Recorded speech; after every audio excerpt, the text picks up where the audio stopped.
ശബരിമല നശിക്കണം. അതവിടെ ഉള്ളിടത്തോളം കാലം ഇവിടെ കഴിഞ്ഞ 2 ദിവസം മുമ്പ് ഒരു ശശികല പോസ്റ്റ് ഇട്ടിന് കേട്ടോ. ശബരിമല കർമ്മസമിതിന്റെ ആഭിമുഖ്യത്തിൽ ശബരിമലയിലെ സ്വർണ്ണക്കവർച്ച CBI അന്വേഷിക്കാൻ വേണ്ടിയിട്ട് പ്രതിഷേധമൊക്കെ നടത്താൻ വേണ്ടിയിട്ട് റെഡി ആയിരിക്കുന്ന സമയത്താണ് ഈ പറഞ്ഞ തന്ത്രിനെ അറസ്റ്റ് ചെയ്തോട് കൂടിയിട്ട് വിശകലക്ക് CBIയും വേണ്ട, കർമ്മസമിതിയും വേണ്ട, ധർമ്മസമിതിയും വേണ്ട, ഒന്നും വേണ്ട. തുടക്കത്തിൽ തന്നെ ഈ തന്ത്രിനെ അറസ്റ്റ് ചെയ്തില്ലെങ്കിൽ ഭക്തകോടികൾ ആരാധിക്കുന്ന തന്ത്രിയെ അറസ്റ്റ് ചെയ്ത് രക്ഷിക്കണേ, കമ്മ്യൂണിസ്റ്റുകാർ കേരളത്തിലുള്ള ഹിന്ദുക്കളെ നശിപ്പിക്കാൻ വേണ്ടി ഇറങ്ങുന്നതെന്ന് പറഞ്ഞിട്ട് കേരളം മുഴുവൻ ഓടി നടന്ന് കൂറി മെഴുകേണ്ട സാധനമാണ്. മദനിനെ അറസ്റ്റ് ചെയ്യാൻ മുക്കട്ട കേരള പോലീസ് തന്ത്രിനെ എളുപ്പത്തിൽ അറസ്റ്റ് ചെയ്തു എന്നൊക്കെ പറയുന്നത്. ഇന്നലെ വന്ന ശശികലന്റെ പോസ്റ്റ് ഇങ്ങനെയാണ്: തെറ്റ് ചെയ്തവർ ആരായാലും ശിക്ഷിക്കപ്പെടണം, അതിന് മന്ത്രിയെന്നോ തന്ത്രിയെന്നോ ഭേദമില്ല.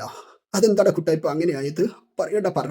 തെറ്റ് ചെയ്യാത്തവരായി ആരുണ്ട് ശശികലയെ എന്ന് പറഞ്ഞ മാതിരി കോടിക്കണക്കിന് ആളുകൾ ഭക്തിയോടെ നമസ്കരിച്ച ഒരു സ്ഥാനത്തിരുന്ന വ്യക്തിയെ മകരവിളക്ക് അടുത്ത ഈ സമയത്ത് തന്നെ അറസ്റ്റ് ചെയ്യുമ്പോൾ അദ്ദേഹം ചെയ്ത തെറ്റ് എന്താണെന്ന് സമൂഹത്തെ ബോധ്യപ്പെടുത്താൻ SIT തയ്യാറാവണം.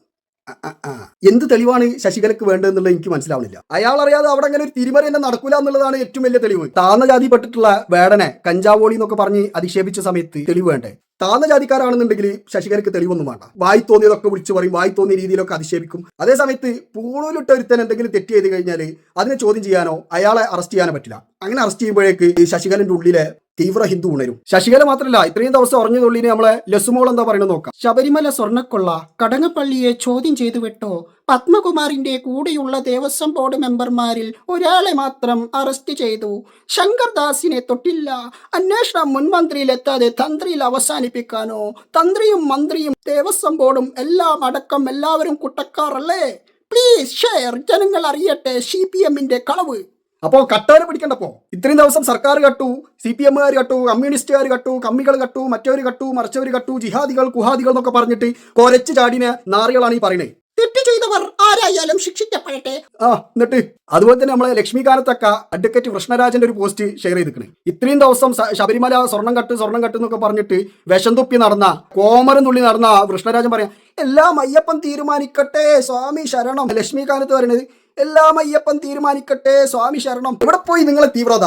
എവിടെ പോയി ഹിന്ദുവിന്റെ സ്വത്ത് അടിച്ചു മാറ്റുമ്പോഴുള്ള നിങ്ങളുടെ ഒരു പ്രയാസം? കേരളത്തിൽ അങ്ങോളങ്ങോളുള്ള ക്ഷേത്രത്തിൽ മുഴുവൻ കയറി ഇറങ്ങിയിട്ട് ക്ഷേത്രഭൂമിന്റെ അപ്പുറത്തപ്പുറത്ത് ഏതെങ്കിലും മുസ്ലിമിന്റെ സ്ഥലം ഉണ്ടെന്നുണ്ടെങ്കിൽ അതിനെതിരെ കേസ് കിടക്കാൻ വേണ്ടി നടന്നവനാണ് ഈ പറഞ്ഞ കൃഷ്ണരാജൻ. ശബരിമലയിലെ സ്വർണ്ണപ്പാളി അടിച്ചു മാറ്റിയതിന്റെ പേരിൽ തന്ത്രി അറസ്റ്റ് ചെയ്തപ്പെട്ടപ്പോ ഇവന് നോവുന്നില്ല. തന്ത്രിനെ അറസ്റ്റ് ചെയ്തല്ലോ എന്നുള്ള ഒരു സങ്കടമാണ് ഇവരൊക്കെ വാക്കുകളിലുള്ളത്. അതേപോലെ തന്നെ ശബരിമലയിലുള്ള വരുമാനം മുഴുവൻ, അല്ലെങ്കിൽ ഗുരുവായൂരുള്ള വരുമാനം മുഴുവൻ സർക്കാർ അടിച്ചു മാറ്റി കൊണ്ടുപോകണമെന്നുള്ളത്. ദേവസ്വം ബോർഡ് സ്ഥാപിക്കപ്പെട്ടതിന് ശേഷം 2011 വരെ മാത്രം ഏകദേശം 30,000 കോടി രൂപയിലേറാണ് ഈ പറയുന്ന ദേവസ്വം ബോർഡിലേക്ക് സർക്കാർ ഖജനാവ് അങ്ങോട്ട് പോയിട്ടുള്ളത്. ഇല്ലാത്ത നുണകൾ പറഞ്ഞിട്ട് ഇവിടുത്തെ വർഗീയത ആളിക്കത്തിക്കാൻ വേണ്ടിയിട്ട് ശ്രമിക്കുന്ന നിങ്ങൾക്ക് സവർണനായിട്ടുള്ള പൂണൂലിട്ടൊരുത്തൻ അടിച്ചു മാറ്റിക്കൊണ്ടേ സമയത്ത് നിങ്ങൾക്കൊക്കെ വല്ലാത്തൊരു പ്രയാസം അല്ലേ?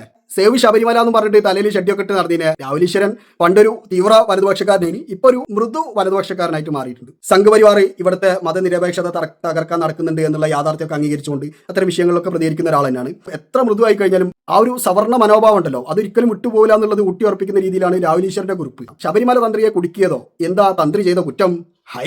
എന്താന്ന് അറിയില്ലേ ഉണ്ണിക്ക്? അവിടുന്ന് സ്വർണ്ണം അടിച്ചു മാറ്റി, തന്ത്രി അറിയാണ്ട് അടിച്ചു മാറ്റാൻ പറ്റില്ല എന്നാ എല്ലാരും പറയണേ. കുട്ടിക്ക് അതൊന്നും അറിയില്ലാന്നുണ്ടോ? ജീവിതത്തിൽ ഇന്നേവരെ ഒരു വിവാദത്തിലും ഉൾപ്പെട്ടിട്ടില്ല, ഒരു കുറ്റവും പഴിയും കേൾപ്പിച്ചിട്ടില്ല. ബഹുമാനപ്പെട്ട ഹൈക്കോടതിയുടെ 9 ഇടക്കാല വിധിന്യായങ്ങളിൽ ഒന്നിൽ പോലും ബ്രഹ്മശ്രീ കണ്ഠരര് രാജീവര് അവർകളെക്കുറിച്ച് ഒരു നെഗറ്റീവ് പരാമർശമില്ല. മന്ത്രിക്ക് അഡ്മിനിസ്ട്രേറ്റീവ് ഭരണപരമായ കാര്യങ്ങളിൽ ഒരു ഉത്തരവാദിത്വവുമില്ല. വിശ്വാസം ആചാരപരമായ കാര്യങ്ങളിൽ മാത്രമാണ് അധികാരം, ഉത്തരവാദിത്വം. 15-ലധികം രാജ്യങ്ങളിൽ ആയിരക്കണക്കിന് അമ്പലങ്ങളിൽ പ്രതിഷ്ഠാ പൂജകൾ നടത്തിയ സാക്ഷാൽ ഭഗവാൻ പരശുരാമൻ ആയിരക്കണക്കിന് വർഷങ്ങൾക്ക് മുമ്പ് കേരളത്തിലേക്ക് കൊണ്ടുവന്ന 2 ബ്രാഹ്മണ കുടുംബങ്ങളിൽ ഒന്നാണ് താഴ്മൺ. ശബരിമല അയ്യപ്പന്റെ പിതൃസ്ഥാനീയൻ അയ്യപ്പൻ തന്നെയാണ് താനെന്ന വിശ്വാസിക്കും പ്രധാനം തന്ത്രിയല്ല. പക്ഷേ കോടതികളുടെ നിലപാട് വന്നതിന് ശേഷം മാത്രം തന്ത്രിയെ കരിവാരിത്തേക്കുക അദ്ദേഹം ബന്ധു ആയതുകൊണ്ടല്ല, പകരം എല്ലാവർക്കും നീതി വേണമെന്നതുകൊണ്ടാണ് ഈ നിലപാട് പറയുന്നത്. അപ്പോൾ പൂണൂലിട്ട ആദ്യത്തുള്ള പ്രൗഢിയും പ്രതാപമുള്ള നമ്പൂരിമാർക്ക് എന്താ കക്കാൻ പറ്റൂലേ? അവരെ കളവിൽ പ്രതിയാക്കാൻ പറ്റൂലേ? ഒരു മോഷണം നടന്നു കഴിഞ്ഞാൽ പ്രതിയാവേണ്ടത് താഴ്ന്ന ജാതിക്കാരനായിട്ടുള്ള ആൾക്കാരും ഇവിടുത്തെ കമ്മ്യൂണിസ്റ്റുകാരായിട്ടുള്ള ആൾക്കാരും മുസ്ലിങ്ങളായിട്ടുള്ള ആൾക്കാരും മാത്രമാണോ? എൻ്റെ രാഹുലീശ്വര, കട്ടവൻ ആരായി കഴിഞ്ഞാലും അത് പിടിക്കപ്പെടും, സ്വാഭാവികമാണ്. സേവ് ശബരിമല സ്വർണം കട്ട് എന്നൊക്കെ പറഞ്ഞ് നിലവിളിക്കുന്ന സമയത്ത് നിങ്ങൾ ഇത്രയും ദിവസം നടത്തിയിട്ട് ആ പ്രതിഷേധം ഉണ്ടല്ലോ, അത് ആ കട്ടവനെതിരെ ഉണ്ടാവണം. ഈ തന്ത്രി അറിയാണ്ട് ഈ ശ്രീകോവിൽ നിന്ന് ഒരു ഓലക്കഷ്ണം പോലും കൊണ്ടുപോകാൻ പറ്റില്ല എന്നുള്ള സ്ഥലത്ത് സ്വർണ്ണപ്പാളി മോഷണം പോയിട്ടുണ്ടെങ്കിൽ തന്ത്രിനെ അറസ്റ്റ് ചെയ്യാൻ വേണം, ചോദ്യം ചെയ്യാൻ വേണം. അയാൾ അറിവില്ലാണ്ട് എന്തായാലും പോകില്ല എന്നുള്ളത് സംഘികൾ തന്നെ അംഗീകരിക്കുന്ന കാര്യമാണ്. എൻ്റെ ബ്രാഹ്മണ കുടുംബത്തിൽ ജനിച്ച തന്ത്രിമാർക്ക് കക്കാൻ പറ്റൂലേ? ഓർക്ക് കയ്യും കാലും ഇല്ലേ? ഓൽക്ക് ആർത്തിയില്ലേ. അപ്പോൾ പൂണൂലിട്ട ആളുകളാവുന്ന സമയത്ത് അവരെ കള്ളന്മാരാക്കാൻ പാടില്ല. അവരെന്ത് തെറ്റ് ചെയ്ത് കഴിഞ്ഞാൽ നമ്മൾ ക്ഷമിക്കണം. കാരണം അവർ പൂണൂലിട്ട വലിയ ബ്രാഹ്മണ കുടുംബത്തിൽ പറഞ്ഞ നൂറ്റാണ്ടുകളെ പാരമ്പര്യമുള്ള ആൾക്കാരാണല്ലോ. ഒരു കട്ടാലും നമ്മൾ കട്ടെന്ന് പറയാൻ പറ്റില്ല. ഇനിയിപ്പോൾ അത് തെളിവ് സഹിതം തെളിയിക്കപ്പെട്ട് കഴിഞ്ഞാലും അവർക്കെതിരെ കമാന്നൊരു അക്ഷരം ഉണ്ടാതെ ഓച്ചാനിച്ചിങ്ങനെ നിൽക്കണം.